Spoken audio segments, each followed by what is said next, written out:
And we're back! Mind Pump Justin, your favorite host! If I'm not, forget you anyway.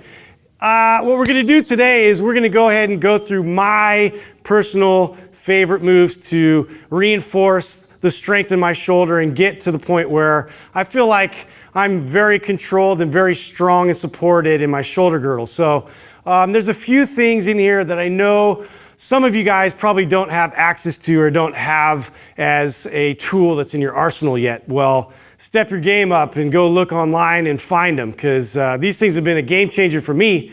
And I want to go ahead and just spread the message of, hey, get yourself an Indian club and a Macebell and learn how to do them, because it's massively beneficial to your shoulder health. So with that said, there's a few exercises that I'm going to go ahead and go through and show you how to actually strengthen that shoulder and build even more support. All right, here's your first exercise. As you can see, I have this nice, beautiful kettlebell from the Kettlebell Kings.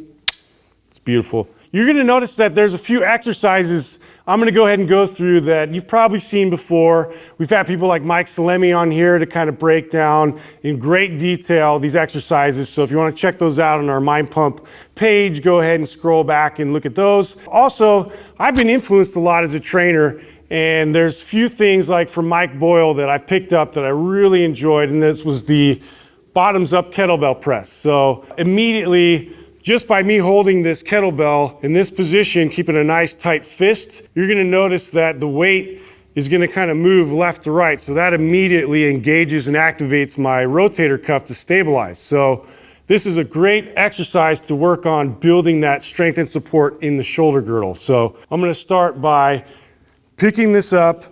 You can grab it with both hands to start as a sort of regression. And then we're gonna stabilize it into position by tucking it in nice and close to the body, retracting the shoulders. I'm gonna go ahead and press it straight up while stabilizing.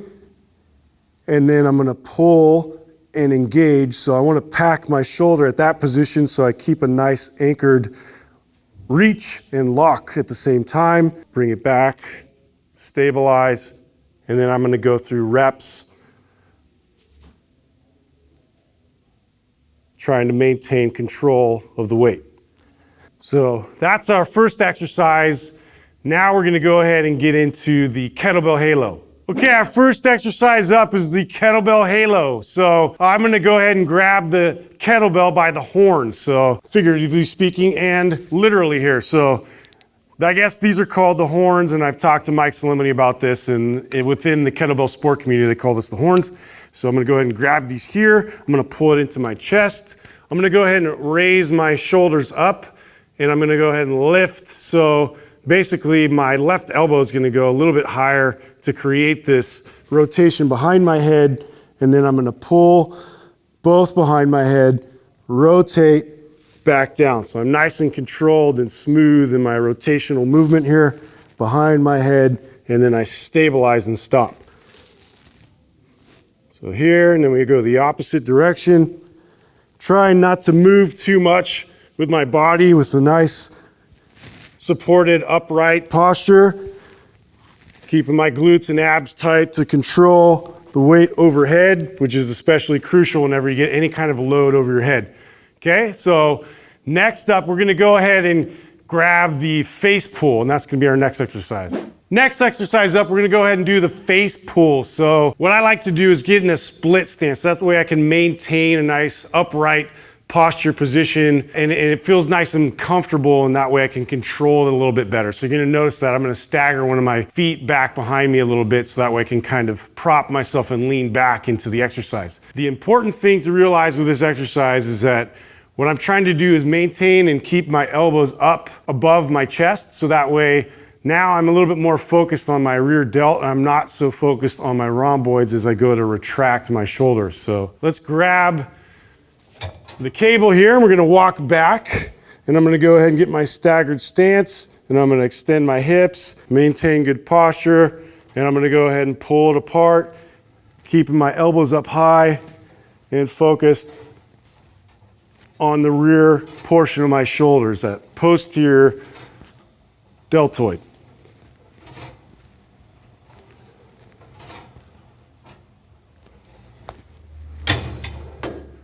There you go. Now we're gonna get into the more unconventional type exercises with the heart swing. Yeah! Whoa! Just want to make sure you're paying attention still. This is the Indian club. It's going to be your new best friend. This has been a crucial piece to my training and also priming my workouts, especially to add a little bit of strength to my external rotation. So now we're going to add some load into that movement.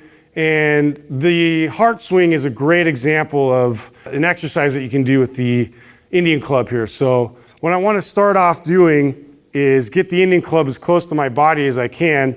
And I'm gonna go ahead and start in this position here, gripping it just above the knob with my pinky and then my thumb wrapping around to have a nice solid grip. I'm gonna pull it in tight. So everything I wanna keep as close to my body as possible, behind and in front of me. And you're gonna notice the same thing when we go to swing the Macebell next. The emphasis now is on pulling and bringing my shoulder back to external rotation, and I'm gonna go ahead and cast it. So I'm gonna throw with extension here of my wrist and my elbow up to the high point, and then I'm just gonna let gravity take over from here as I rotate it down and then pull it back to that first part, that first position. So as we get into the actual swing, it's gonna look something like this.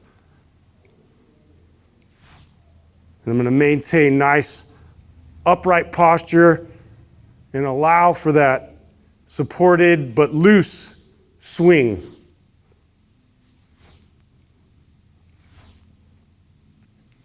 So this touches on a lot of different rotation points in my elbow, in my wrist, in my shoulder. This is stuff that people have been neglecting in their programming.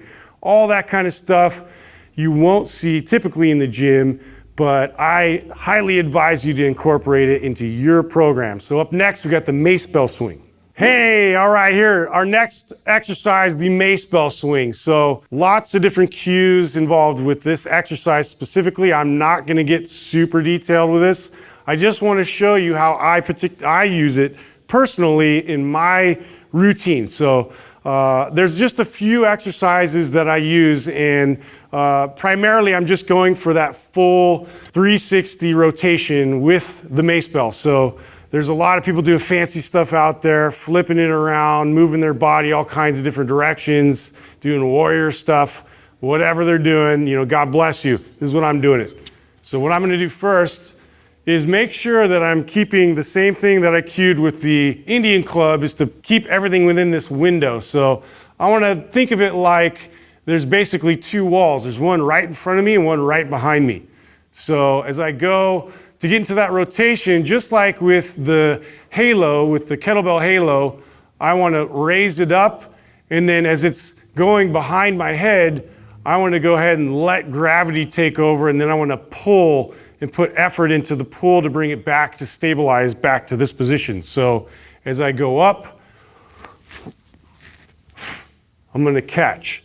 So I'm gonna create that by kind of raising up, and then as you see, I might actually push my hips out to create more of a pendulum, so I get a little bit more effort into that movement to pendulum the top of it to swing a little bit further. So I'm gonna go ahead and do it again here. Keeping my arm close to my head.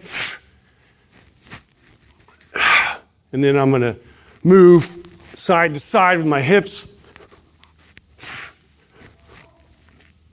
And then obviously you're gonna do the other side.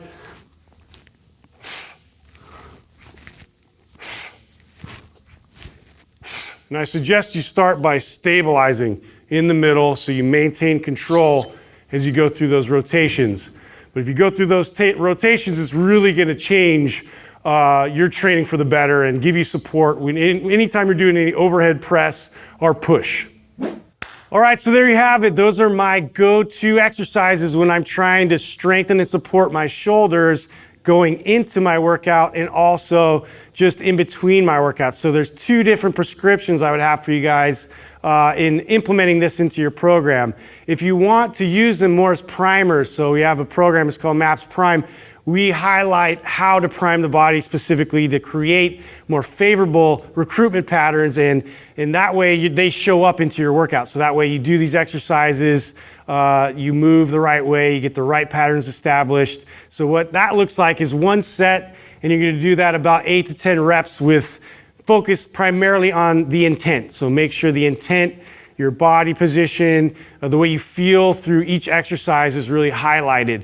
The second way that I would go ahead and promote is to include it in a workout in between your foundational days, in between those really heavy days. So more of your low to moderate day, I'm gonna use it more as what we like to call like a skills or a mobility type of a session. So on those days, I would have you do it about 3 sets. You're gonna do anywhere from 10 to 15 reps of any one of those exercises, and just make sure, again, that intent is the focus, but you're gonna go ahead and go through that sequence. So if this has helped you, and this is something that you can provide to one of your friends or family, coworkers, whoever you think could benefit from this, please share this, like, subscribe, give me feedback, man. Let us know how we're doing.